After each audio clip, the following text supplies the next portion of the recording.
Hello mga mamshi, dito ako ngayon sa San Ildefonso at kasama ko ngayon yung aking anak na nagmamaganda pero hindi naman maganda.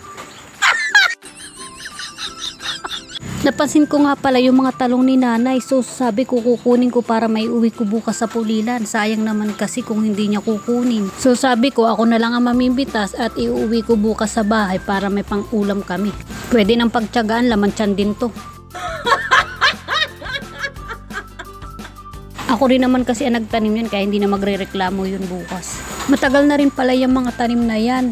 So hindi pa siguro na itatayo yung bahay na nasa tabi nito tinanim ko na yan hanggang ngayon buhay pa rin kaya kahit pa paano napapakinabangan na rin kahit na paunti-unti lang yung bunga at hindi naman ganun kalalaki tuwing pupunta ako dito ako namimitas. Actually marami akong tinanim noon so ito na lang siguro yung nabuhay sa ngayon kasi nga sa init ng panahon noon namatay na sila pati yung mga kamatis ko mga tanim wala na hindi ko na pakinabangan.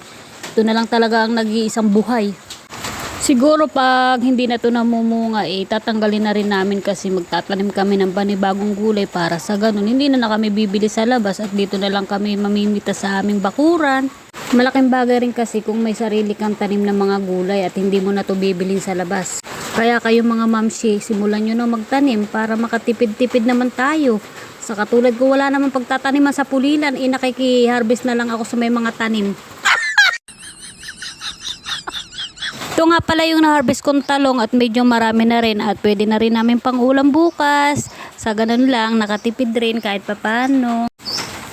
May napansin nga pala ako dyan na ilang pirasong siling panigang at pinitas ko na rin sayang kung hindi mapansin ni nanay hindi na rin naman niya yung kukunin. Kung mapapansin nyo nga dyan maraming tanim si nanay. Masipag kasi yung magtanim kapag walang ginagawa kaya nga yun na dengue dahil sa katatanim niya siguro kinagat na ng lamok kung saan dyang sulok. Tapos na nga pala ako dyang mag-harvest ng talong at dinala ko na dito sa kubo para mailagay sa plastic at iuwi ko bukas yan baka makalimutan sayang pa yun. May mga tanim nga pala si nanay dyan sa kulay itim na bag na yan. Kaso hindi rin naman nagtuloy-tuloy dahil namatay dahil sa init ng panahon noon. Hindi sila nakasurvive kaya yan, plastic bag na lang ang natira. Hindi na nga namin siya naaayos yung taniman na yan kasi nga may pasok na, may trabaho naman yung asawa ko. So hindi na namin magawang tulungan si nanay na ayusin tong kanyang taniman. Kaya tanim lang ng tanim pero yung mga pinagtataniman ay magulo, halo-halo, may halaman, may gulay, kung ano-ano na. Umuwi na nga ako dyan at nakita ko yung anak ko andun sa kubo nagtatanong kung anong ulam. Sabi ko hindi ko naman dala yung kaldero dun sa pamimitas ng gulay. Manong tingnan niya ka ako dun sa kusina. San ka pa?